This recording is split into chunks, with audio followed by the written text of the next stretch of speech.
Deep in one of the last pristine forests, because apparently even forests have to be exclusive now, stood a charming cottage that wouldn't get a second glance on Zillow.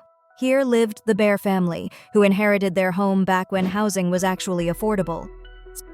Mrs. Bear shared the space with their tech-savvy son, Baby Bear, who kept reminding them that their lack of a security system was literally asking for trouble.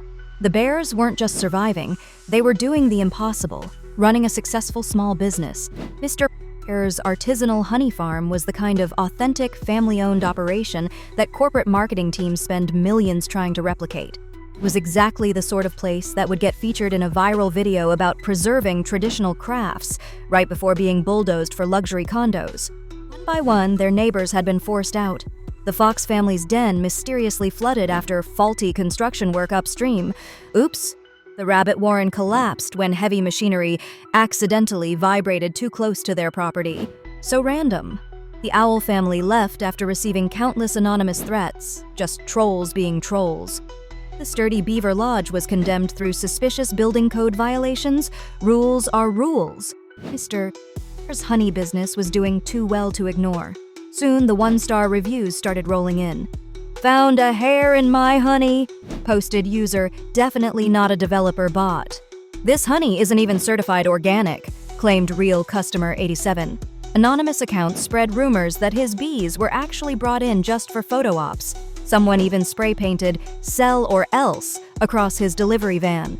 Enter Goldilocks, whose LinkedIn profile listed her as Director of Aggressive Property Acquisition. As her father's chief community relations officer, she'd earned her reputation by turning neighborhoods into soulless luxury developments faster than you can say market rate pricing. Her Instagram bio read, "Making spaces better." Translation, making spaces unaffordable. After her usual tactics of gaslighting and harassment failed, Goldilocks decided to go old school.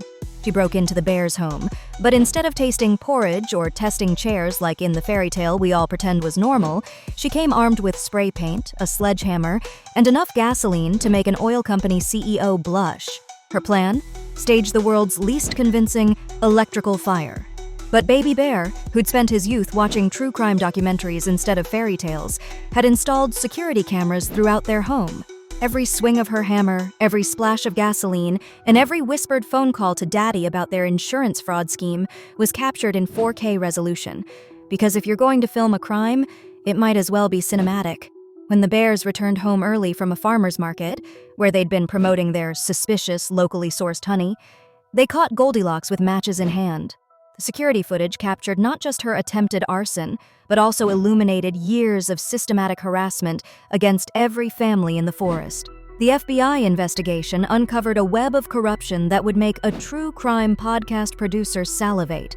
Similar electrical fires had cleared the way for developments across 3 states. Goldilocks' father had been running a complex scheme of intimidation, bribery, and arson that made most white-collar crime look like amateur hour. Today, the Bears' cottage stands as a monument to every small business owner who's faced down corporate bullies and won. The forest around it has been designated as a protected wilderness area, managed by a coalition of residents who understand that sustainable development shouldn't mean destroying everything that makes a place worth living in. And Goldilocks? She's serving 20 years for attempted arson and corporate conspiracy. Her cellmate is a wolf who got caught trying to catfish grandmothers out of their retirement homes by posing as their long-lost grandchildren online. They're collaborating on a LinkedIn post about failing forward,